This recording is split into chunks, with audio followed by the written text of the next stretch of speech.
السلام علیکم، بسم اللہ الرحمن الرحیم۔ اہل بیت میں سے مجھے سب سے زیادہ محبت حسن رضی اللہ عنہ اور حسین سے ہے۔ اللہ کے محبوب کریم صلی اللہ علیہ وسلم کو اپنے دونوں نواسوں سیدنا امام حسن رضی اللہ عنہ اور سیدنا حضرت امام حسین سے بہت محبت تھی۔ آپ صلی اللہ علیہ وسلم نے ان دونوں شہزادوں کی شان کو خود بیان فرمائے تاکہ امت کو اندازہ ہو سکے کہ یہ دونوں بھائی کس عظمت و شان مقام و مرتبہ کے ہیں۔ کئی احادیث ان شہزادگان رسول کی شان میں ہیں۔ حضرت علی سے روایت ہے کہ جب سیدنا فاطمہ رضی اللہ عنہا کے ہاں حضرت حسن کی پیدائش ہوئی تو نبی کریم صلی اللہ علیہ وسلم تشریف لائے اور فرمایا، میرا بیٹا مجھے دکھاؤ، تم نے اس کا نام کیا رکھا ہے؟ آپ رضی اللہ عنہ فرماتی ہیں، میں نے عرض کی، میں نے اس کا نام حرب رکھا ہے۔ تو آپ صلی اللہ علیہ وسلم نے فرمایا، نہیں بلکہ یہ تو حسن ہے۔ تو جب حسین کی ولادت ہوئی تو رسول صلی اللہ علیہ وسلم تشریف لائے اور فرمایا، مجھے میرا بیٹا دکھاؤ، تم نے اس کا نام کیا رکھا ہے؟ آپ رضی اللہ عنہ فرماتے ہیں کہ میں نے کہا، میں نے اس کا نام حرب رکھا ہے۔ تو آپ صلی اللہ علیہ وسلم نے فرمایا، نہیں بلکہ یہ حسین ہے۔ پھر جب تیسرے بچے کی ولادت ہوئی تو رسول صلی اللہ علیہ وسلم تشریف لائے اور فرمایا، مجھے میرا بیٹا دکھاؤ، تم نے اس کا نام کیا رکھا ہے؟ تو میں نے عرض کیا، میں نے اس کا نام حرب رکھا ہے۔ تو آپ صلی اللہ علیہ وسلم نے فرمایا، نہیں بلکہ یہ محسن ہے۔ پھر فرمایا، میں نے ان کے نام حضرت ہارون علیہ السلام کی اولاد شبر، شبیر و مشبر کے نام پہ رکھے ہیں۔ حضرت عمران بن سلیمان رضی اللہ عنہ بیان کرتے ہیں کہ حسن رضی اللہ عنہ اور حسین رضی اللہ عنہ دونوں جنتی ناموں میں سے ہیں۔ دور جہالیت میں یہ نام کسی کے بھی نہ تھے۔ امام احمد بن حنبل روایت کرتے ہیں کہ جناب سیدنا فاطمہ کے ہاں جب سیدنا امام حسین کی ولادت ہوئی تو انہوں نے بارگاہ رسالت میں عرض کیا، یا رسول اللہ صلی اللہ علیہ وسلم، کیا میں اپنے بیٹے کا حقیقہ نہ کروں؟ ارشاد فرمایا، نہیں، پہلے ان کے بال اتراؤ اور بالوں کے وزن کے مطابق چاندی مسکینوں پر صدقہ کر دو۔ ام المومنین سیدنا عائشہ فرماتی ہیں کہ نبی کریم صلی اللہ علیہ وسلم نے حضرت امام حسین اور حضرت امام حسن کی پیدائش کے 7ویں دن بکریاں حقیقے میں ذبح فرمائی۔ نبی کریم صلی اللہ علیہ وسلم نے حنین کرمین سے متعلق ارشاد فرمایا کہ دونوں میرے بیٹے ہیں اور میری بیٹی کے بیٹے ہیں، اے اللہ تو ان دونوں سے محبت فرما اور جو ان سے محبت رکھے اس کو اپنا محبوب بنا لے۔ نبی کریم صلی اللہ علیہ وسلم نے فرمایا، جس نے حسن رضی اللہ عنہ اور حسین رضی اللہ عنہ سے محبت کی اس نے در حقیقت مجھ ہی سے محبت کی، اور جس نے حسن رضی اللہ عنہ اور حسین رضی اللہ عنہ سے بغض رکھا اس نے مجھ سے بغض رکھا۔ حضرت عبداللہ بن شداد اپنے والد سے روایت کرتے ہیں، انہوں نے فرمایا کہ رسول صلی اللہ علیہ وسلم عشاء کی نماز کے لیے ہمارے پاس تشریف آئے، اس حال میں کہ آپ صلی اللہ علیہ وسلم حضرت حسن رضی اللہ عنہ یا حضرت حسین رضی اللہ عنہ کو اٹھائے ہوئے تھے۔ پھر نبی کریم صلی اللہ علیہ وسلم آگے تشریف لے گئے اور انہیں بٹھا دیا۔ پھر آپ صلی اللہ علیہ وسلم نماز ادا فرمانے لگے۔ آپ صلی اللہ علیہ وسلم نے طویل سجدہ فرمایا۔ میرے والد کہتے ہیں، میں نے سر اٹھا کر دیکھا کہ نبی کریم صلی اللہ علیہ وسلم سجدے میں ہے اور شہزادے آپ کی پشت انوار پر ہیں۔ میں پھر سجدے میں چلا گیا۔ جب رسول صلی اللہ علیہ وسلم نماز سے فارغ ہوئے تو صحابہ کرام نے عرض کیا، یا رسول اللہ صلی اللہ علیہ وسلم، آپ نے نماز میں سجدہ اتنا دراز فرمایا کہ ہمیں اندیشہ ہوا کہ کہیں کوئی واقعہ پیش تو نہیں آ گیا کہ آپ صلی اللہ علیہ وسلم پر وحی الہی کا نزول ہو رہا ہے۔ نبی کریم صلی اللہ علیہ وسلم نے ارشاد فرمایا، اس طرح کی کوئی بات نہیں ہوئی سوائے یہ کہ میرا بیٹا مجھ پر سوار ہو گیا تھا۔ جب تک وہ اپنی خواہش سے نہ اترتے مجھے اجلت کرنا ناپسند ہوا۔ حضرت عبداللہ بن وریدہ فرماتے ہیں کہ انہوں نے حضرت ابو ہریرہ کو فرماتے ہوئے سنا ہے کہ نبی کریم صلی اللہ علیہ وسلم ہمیں خطبہ ارشاد فرما رہے تھے کہ حسنین کریمین سرخ داڑھی اور قیمتی مبارک زیبتن کیے لڑکاتے ہوئے آ رہے تھے، تو رسول صلی اللہ علیہ وسلم ممبر سے نیچے تشریف لائے، امام حسن و امام حسین کو گود میں اٹھا لیا۔ ارشاد فرمایا، اللہ تعالیٰ نے سچ فرمایا، تمہارے مال اور تمہاری اولاد ایک امتحان ہے۔ میں نے ان دونوں بچوں کو دیکھا، سنبھل کر چلتے ہوئے آ رہے تھے، لڑکھڑا رہے تھے، مجھ سے صبر نہ ہو سکا، یہاں تک کہ میں نے اپنے خطبے کو موقف کر کے انہیں اٹھا لیا۔ امام حسین کو اسلام میں شہید کا درجہ دیا گیا ہے۔ ان کی شہادت کی کہانی ہر کسی کو رلا دیتی ہے۔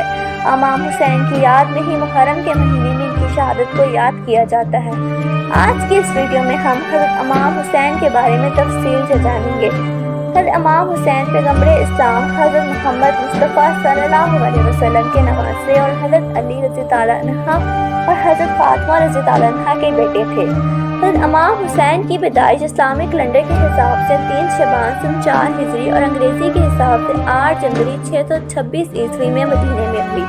حضرت امام حسین رضی اللہ عنہ کی 6 اولادیں تھیں، جن کے نام کچھ اس طرح ہیں: امام زین العابدین، علی اکبر، علی اصغر، امام جعفر، فاطمہ صغریٰ بنت حسین، سکینہ بنت حسین۔ حضرت امیر معاویہ رضی اللہ عنہ کے وصال کے بعد آپ کے بیٹے یزید کو خلافت مل جاتی ہے۔ یزید ایک بدترین اور بدبخت شیطان تھا، شراب پیا کرتا تھا، زنا کیا کرتا تھا۔ یزید کو جب خلافت ملی تو یزید سمجھ گیا کہ میری اس خلافت کو حضرت امام حسین رضی اللہ عنہ کبھی قبول نہیں کریں گے۔ اس لیے یزید نے مدینہ منورہ کے گورنر ولید بن عتبہ کو خط لکھا اور اس میں لکھا کہ حسین ابن علی بن عمر عبداللہ بن زبیر رضی اللہ عنہ میری بیعت کو مان لے، اگر وہ نہیں مانتے ہیں تو ان پر ظلم و ستم کرنا۔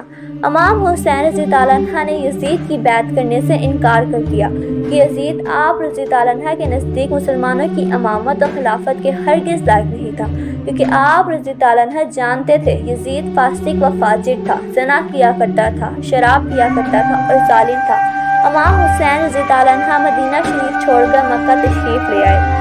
جب آپ رضی اللہ عنہ کو مکہ شریف میں کوفیوں کے ڈھیر سارے خط آنے لگے تو ان خطوں میں لکھا ہوا تھا: اے امام حسین، آپ کو کوفہ تشریف لائے، آپ یہاں پر یزید کا ظلم و ستم بڑھتا جا رہا ہے، ہم آپ سے بیعت کریں گے، یزید کی بیعت ہمیں ہرگز قبول نہیں ہے۔ آپ رضی اللہ عنہ نے حالات کو سمجھنے کے لیے اپنے بھائی مسلم بن عقیل رضی اللہ عنہ کو یہ کہہ کر کوفہ شہر بھیجا کہ جا کر وہاں کی حالات معلوم کرو کہ وہاں کے حالات کیسے ہیں۔ تو حضرت مسلم بن عقیل رضی اللہ عنہ کوفہ پہنچے تو وہاں کے لوگوں نے بڑے ہی احترام کے ساتھ آپ کا استقبال کیا۔ حضرت مسلم بن عقیل کے ہاتھوں میں 18,000 لوگوں نے بیعت کر لی اور حضرت مسلم بن عقیل نے اپنے بھائی حضرت امام حسین رضی اللہ عنہ کے نام ایک خط روانہ کر دیا اور اس میں آپ نے لکھا کہ یہاں کے حالات بالکل صحیح ہیں، 1000 لوگوں نے بیعت بھی کر لی ہے، لہٰذا آپ کوفہ جلد سے جلد تشریف لے آئیں۔ جب یزید نے لوگوں کو دھمکیاں دی تو لوگ اپنی بات سے مکر گئے اور امام مسلم بن عقیل رضی اللہ عنہ کو شہید کر دیا گیا۔ کوفہ کے حالات اتنے بدل چکے تھے کہ 2 لوگ جو حضرت مسلم بن عقیل رضی اللہ عنہ سے محبت کا دعویٰ کر رہے تھے، اب وہی لوگ آپ رضی اللہ عنہ کی جان کے دشمن بن گئے۔ وہیں دوسری طرف مکہ میں حضرت مسلم بن عقیل رضی اللہ عنہ کا بھیجا ہوا خط حضرت امام حسین رضی اللہ عنہ تک پہنچ جاتا ہے، جس خط میں لکھا ہوا تھا کہ کوفہ کے حالات بہت اچھے ہیں، آپ جلد سے جلد یہاں تشریف لے آئیں۔ لہٰذا حضرت امام حسین رضی اللہ عنہ نے جیسے ہی وہ خط پڑھا تو حضرت امام حسین رضی اللہ عنہ نے فوراً کوفہ جانے کی تیاری شروع کر دی۔ حضرت امام حسین رضی اللہ عنہ اپنے تمام اہل خانہ کے ساتھ کوفہ روانہ ہوئے۔ یہاں حضرت حسین رضی اللہ عنہ کوفہ کے لیے چل پڑے۔ حضرت حسین ابن علی کو حضرت مسلم بن عقیل کی شہادت اور کوفہ والوں کی بے وفائی کی خبر اس وقت ملی تھی جب آپ مکہ شریف سے کوفہ کی طرف روانہ ہو چکے تھے۔ جب آپ رضی اللہ عنہ کوفہ شہر کے بالکل قریب پہنچ گئے تو آپ کو یزیدی فوج نے روکنے کی کوشش کی۔ حضرت امام حسین نے فرمایا، لوگوں کے بلانے پر ہی کوفہ شہر میں آیا ہوں، اگر تم لوگ چاہتے ہو کہ میں کوفہ میں نہ آؤں تو مجھے واپس جانے دو، میں واپس جانے کے لیے تیار ہوں۔ یزیدی فوج نے حضرت امام حسین رضی اللہ عنہ کو کوفہ شہر میں داخل نہیں ہونے دیا، لہٰذا حضرت امام حسین رضی اللہ عنہ اپنے پورے قافلے کے ساتھ اپنا راستہ بدل لیا۔ چلتے چلتے آپ رضی اللہ عنہ ایک چٹیل میدان میں پہنچ گئے تو آپ رضی اللہ عنہ نے ایک شخص سے سوال کیا کہ یہ کون سی جگہ ہے؟ اس شخص نے کہا، اس جگہ کو کربلا کہا جاتا ہے۔ تو حضرت امام حسین رضی اللہ عنہ نے اپنے تمام تر لشکر کو حکم دیا کہ یہیں پر خیمہ لگا دیا جائے۔ لہٰذا اس طرح سے حضرت امام حسین رضی اللہ عنہ کربلا کے میدان میں پہنچے اور ادھر یزیدی فوج کو اس بات کا علم ہوا کہ حضرت امام حسین نے اپنا خیمہ کربلا کے میدان میں لگایا ہے، تو یزیدی فوج نے بھی فوراً کربلا کے میدان میں پہنچنا شروع کر دیا۔ جو فوج کربلا پہنچ رہی تھی ان کا سپہ سالار بن سعد کر رہا تھا۔ امام حسین ابن سعد سے کہا کہ یا تو تم مجھے یزید کے پاس سے چلو یا پھر مجھے اپنے شہر مکہ واپس جانے دو، لیکن ابن سعد ان دونوں باتوں سے کوئی بھی بات قبول نہیں کی اور حضرت امام حسین کو یزید کی بیعت کرنے پر مجبور کرتا رہا۔ نے اس کی ایک بھی بات نہ مانی۔ ایسے ہی کرتے کرتے دن گزرتے گئے اور 3 محرم کا دن آ گیا۔ اب ظالم یزید نے حضرت حسین کے سامنے 22,000 سپاہیوں کا لشکر بھیج دیا۔ دوسری طرف حضرت امام حسین کے 82 لوگ تھے جس میں عورتیں اور بچے بھی شامل تھے۔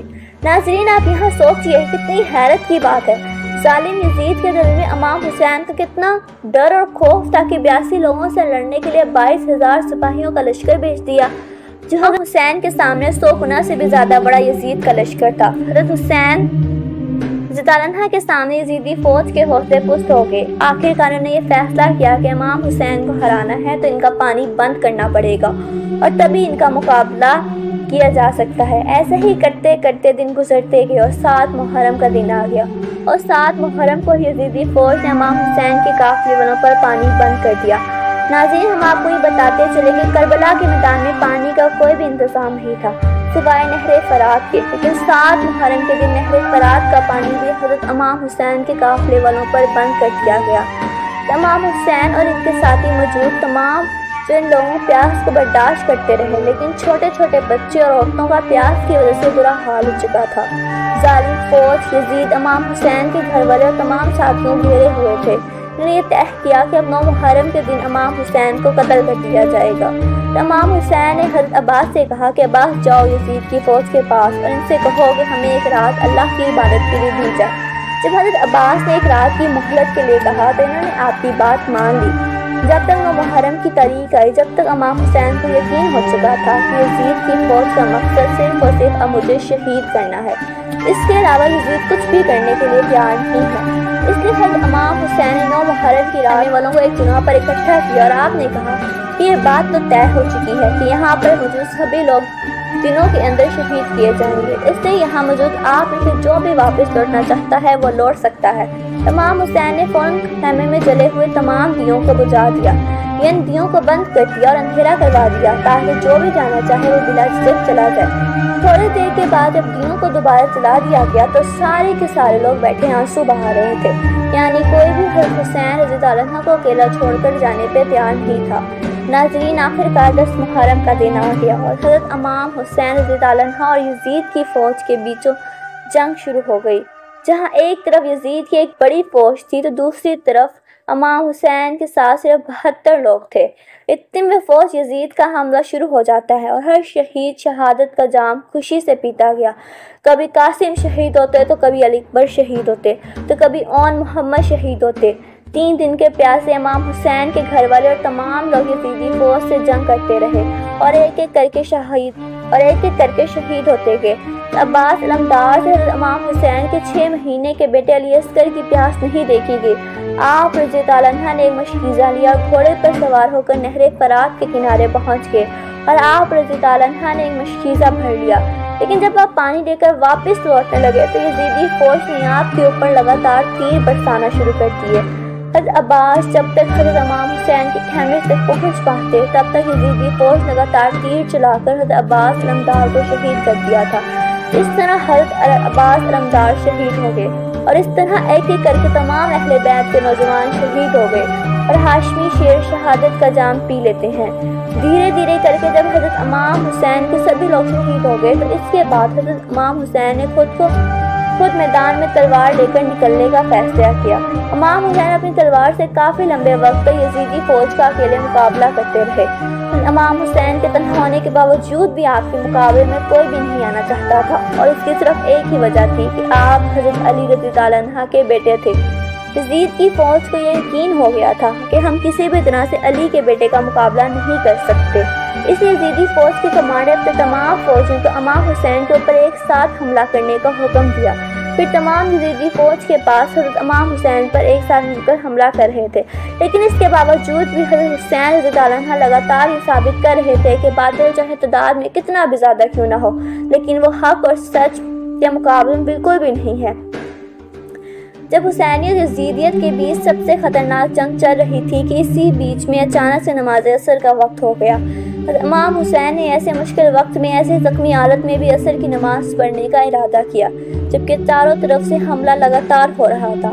تو حضرت امام حسین رضی اللہ عنہ جیسے ہی نماز پڑھنا شروع کیا اور یزیدی فوج کو وہ موقع مل گیا جس کا وہ لوگ اس بے وقت سے انتظار کر رہے تھے، یعنی جیسے ہی حضرت امام حسین رضی اللہ عنہ سجدے میں گئے تو شمر نے آپ کی گردن پر تلوار چلا کر آپ کے سر کو جسم سے جدا کر دیا۔ حضرت امام حسین رضی اللہ عنہ کی شہادت کے بعد آپ کے سر مبارک کو نیزے پر رکھ کر پورے کوفہ میں گھمایا گیا۔ آپ رضی اللہ عنہ کے سر مبارک کو گلی گلی میں گھما کر جلوس نکالا گیا تھا۔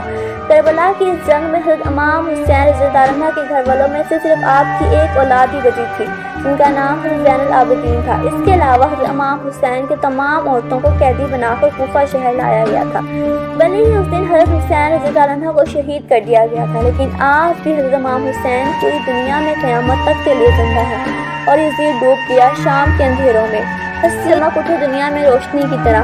امام حسین نے اسلام کے لیے اپنے آپ کو اور اپنوں کو قربان کر دیا، اور ہمیں یہ سبق ملتا ہے کہ کسی بھی حالت میں نماز نہیں چھوڑنا چاہیے۔ حضرت امام حسین رضی اللہ عنہ نواز رسول صلی اللہ علیہ وسلم اگر اللہ تعالیٰ سے دعا مانگتے، اللہ تعالیٰ کربلا کے میدان میں فرشتوں کو بھیج دیتا۔ اگر امام حسین اللہ تعالیٰ سے پانی مانگتے تو اللہ تعالیٰ بارش برسا دیتا، لیکن حضرت امام حسین نواز رسول صلی اللہ علیہ وسلم اللہ تعالیٰ کو راضی کرنے کے لیے اپنا سر سجدے میں کٹا دیا اور اللہ تعالیٰ کو راضی کر لیا۔ رضی اللہ عنہ آخری لمحہ حیات تک اپنے دل بزرگان کے دیوار میں خاموشی پر سکون کی زندگی بسر کر رہے تھے۔ 50 عیسوی میں کسی نے آپ کو زہر دے دیا، کربو اور جگر کے ٹکڑے کٹ کٹ سے گرنے لگے۔ تو حضرت حسین کو بلا کے ان سے واقعہ بیان کیا۔ انہوں نے زہر دینے والے کا نام پوچھا۔ فرمایا نام پوچھ کر کیا کرو گے؟ عرض کیا قتل کروں گا۔ فرمایا اگر میرا خیال صحیح ہے تو خدا بہتر بدلہ لینے والا ہے، اور اگر غلط ہے تو میں نہیں چاہتا کہ میری وجہ سے کوئی ناکردہ گناہ میں پکڑا جائے، اور زہر دینے والے کا نام بتانے سے انکار کر دیا۔ اللہ پاک ہمیں بھی ان کی طرح دین اسلام پر قائم اور ثابت قدم رکھے اور 5 وقتہ نماز پڑھنے کی توفیق عطا فرمائے۔